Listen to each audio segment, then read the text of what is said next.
જગત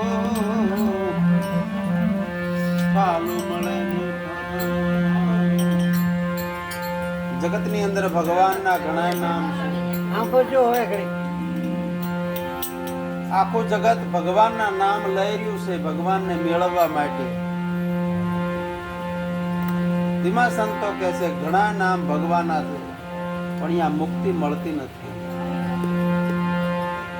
શંકર ભગવાન ના નામ, રામચંદ્રજી ભગવાન નું નામ, કૃષ્ણ ભગવાન નું નામ, સ્વામિનારાયણ ભગવાન નું નામ,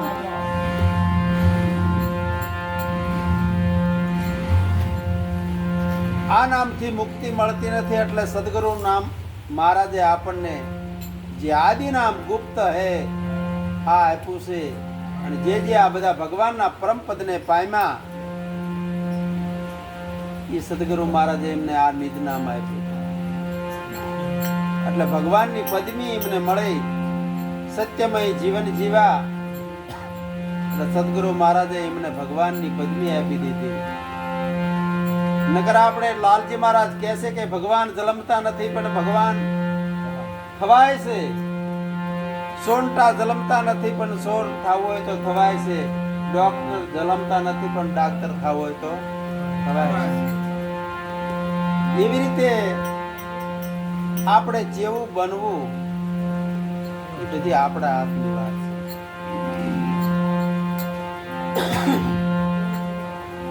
પ્રથમ તો આપણે સદગુરુનું જો શરણું લીધું હોય તો આપણા સ્વભાવને આપણે સુધારી દેવો પડે. સ્વભાવ સારો બનાવવો પડે, નિર્મળ મતું આપણું બનવું પડે. લાલજી મહારાજ કહે છે કે નિર્મળ મતું જો હોય આપણું તો પ્રભુના દર્શન આજે ને આજ થાય. ગુરુ મહારાજે તો જગત આખાની અંદર બધે બ્રહ્મ જ દેખાડ્યો છે, બધે ભગવાન જ દેખાડ્યો. વાદિત કદાચ રીઝે ને તો આપણને મોરો આપે, કઈક લોટ કે દાણા કેવો આપીએ. એટલે પણ સદગુરુ મહારાજે કેવો મોરો આપ્યો છે, જ્યાં જોઈએ બધે તમને ભગવાન સિવાય બીજું કશું દેખાય જ નહીં. ગુરુ હમારા ગારડી મુझ પર કીધી મેર મોરો બતાયો, મરમ તણો તે ઉતરી ગયા સબ. જ્યાર પછી કેને માથે ચડાવવાનું રહે, બધે ભગવાન સિવાય બીજું કઈ ને દેખાય. આવી વર્તી આપણી થવી પડે. સદગુરુની શાન લીધી, સમજણ લીધી, પણ જે રીતે આપણને ગુરુ મહારાજે કીધું એ રીતે હજી આપણે વર્તતા ન હોય તો સમજણના ઘેરે જ્યાં નથી.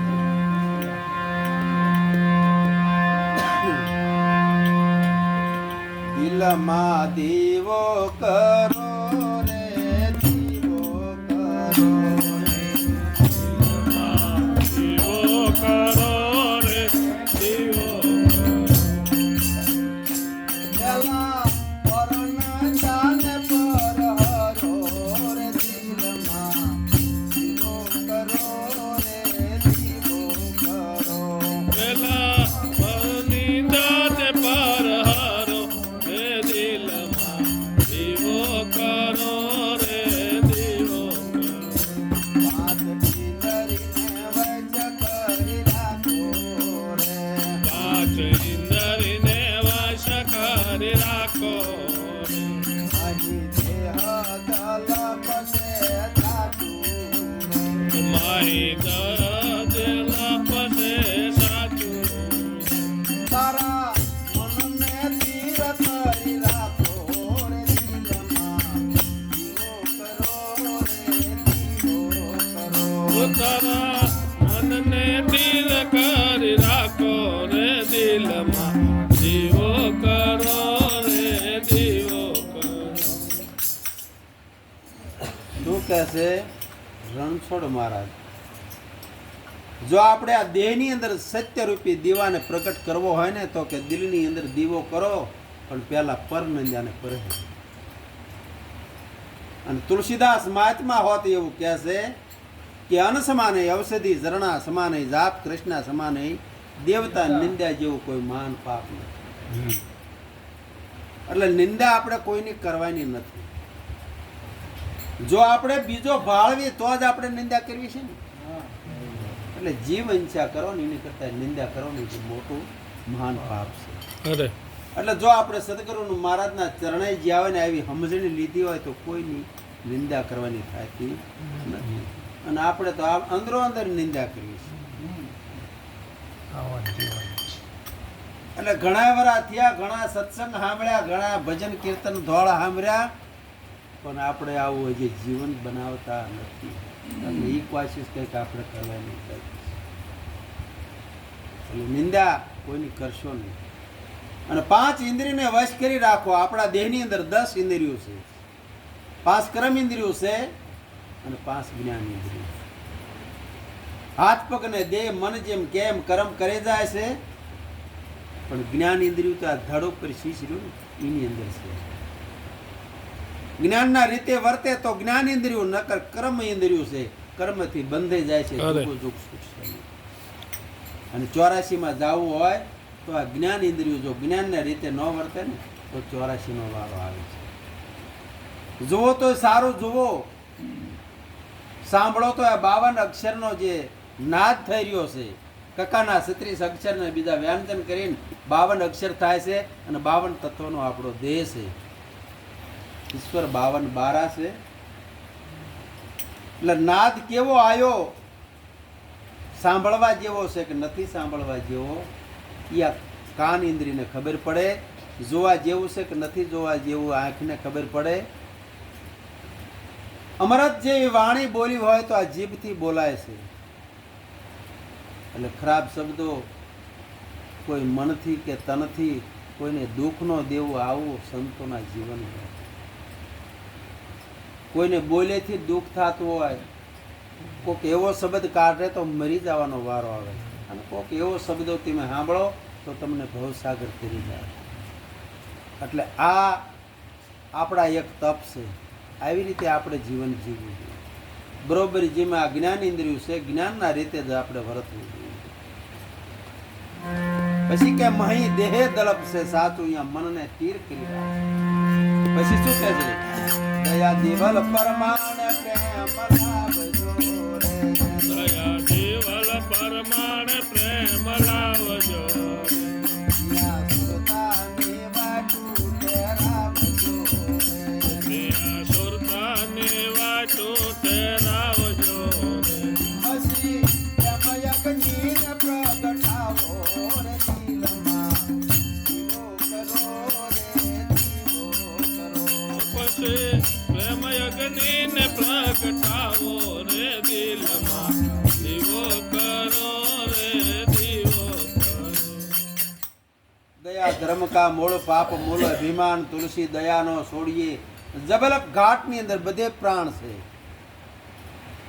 જેટલા જીવ છે ને બધાની અંદર પ્રાણ છે. એટલે દયા છે ને એ એક ધર્મનું મૂળ છે. અને અભિમાન મનની અંદર આવે તો આ પાપનું મૂળ છે. તો આપણે પાપનો માર્ગ ન લેવાય. પ્રાણી માત્ર માટે આપણે દયા ભાવ રાખાય. આ સંતના લક્ષણ છે. પછી પ્રેમ યજ્ઞને પ્રગટાવો. જ્યારે સત્ય રૂપી આપણા દેહની અંદર જ્યારે દીવો પ્રગટ થાય છે, જ્યારે દિલમાં દીવડો થાય છે, જ્યારે દિલમાં દેવડો થશે,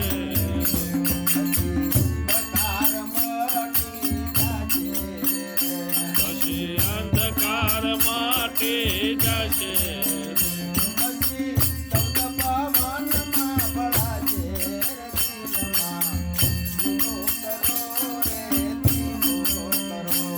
પછી શબ્દ પવનમાં ભરાશે રે દિલમાં. દીવો કરો રે, દીવો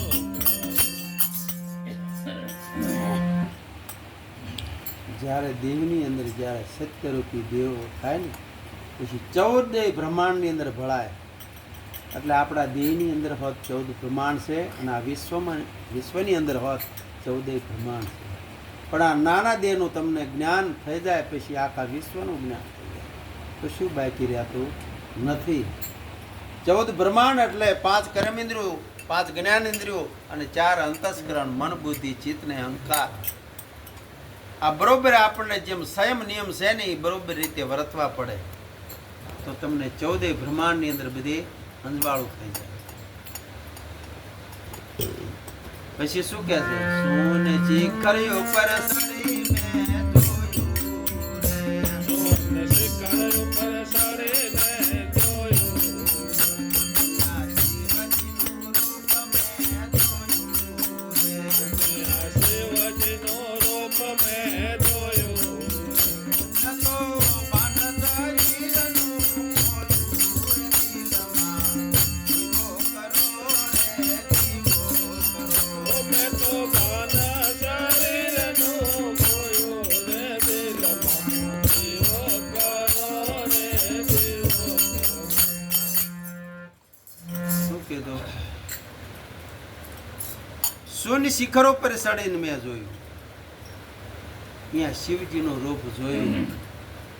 કહેવાય છે પણ જોવાતું નથી. એ સ્વરૂપ દેખાતું નથી. આ તો કહેવા પૂરતું છે. પછી ભાન આપણે શરીરનું રહેતું નથી. આ દેહ આપણે નથી. દેહ જો આપણે માનીને બેઠા ને તો આપણા મનની અંદર જે અજ્ઞાન છે સાચું ભૂલી જાય. એટલે દેહ ત્યાં છોડ આપણા મનની અંદરથી બધો વ્યોજ આવો. કારણ કે હાડકા કે માઉસ કે સામી આપણે કહેવાય એ ન કહેવાય. આ દેહ અધ્યાસ આપણે હવળે ટાળી દેવો પડે. સવારે જાગો તાર મનને પૂછી જુઓ કે કોણ જાગ્યું. આ મન જાગ્યું અને મનની ઇન્દ્રિયો જાગી. સપનું આવે તો કોણ સંભાળે રાખે છે? વળપાસ યાદ આવે કોણ? એટલે તમે સાક્ષી રૂપે છો, આત્મ સ્વરૂપ છો. આપણે દેહ આપણે નથી, મન આપણે નથી, ઇન્દ્રિય આપણે નથી. એટલે દેહ ધ્યાસ આપણે કાઢી નાખવો પડે હવળે હવળે.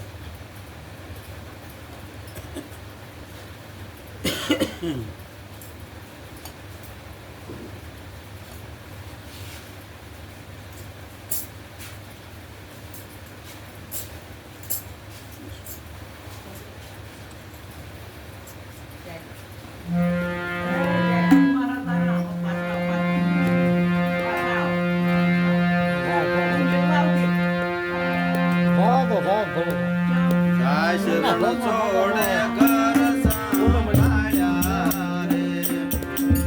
જોડે ઘર સંભાળ્યા રે. ઘડી ખુશીઓને ઉઘડ્યા તાળા રે.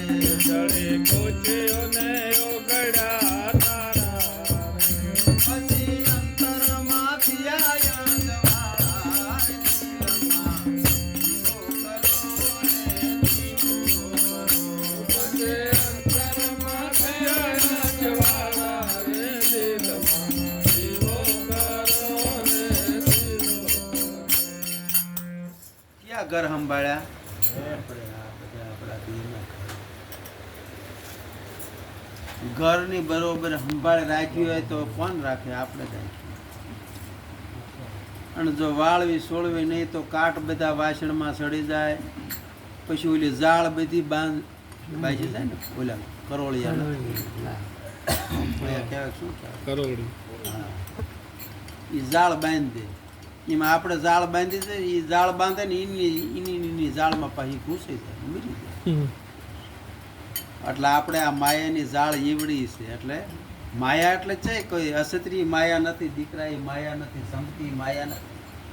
પણ જેમ માયા ચય છે આપણું નથી ને આપણું માનીને બેવી છે ને આ માયા છે.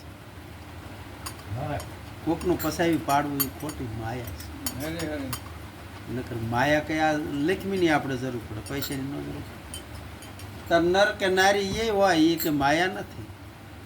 પણ જે આપણું નથી અને આપણે જે પસાવી બીજાનું પાડવી છે ને આ ખોટી માયા છે. એટલે હર કોઈ વાતમાં જે આપણું નથી અને આપણું કરવા મથી રહ્યા છે ને એ ખોટી માયા છે. એ માયા નહીં મનની અંદર રાખવાની કશું.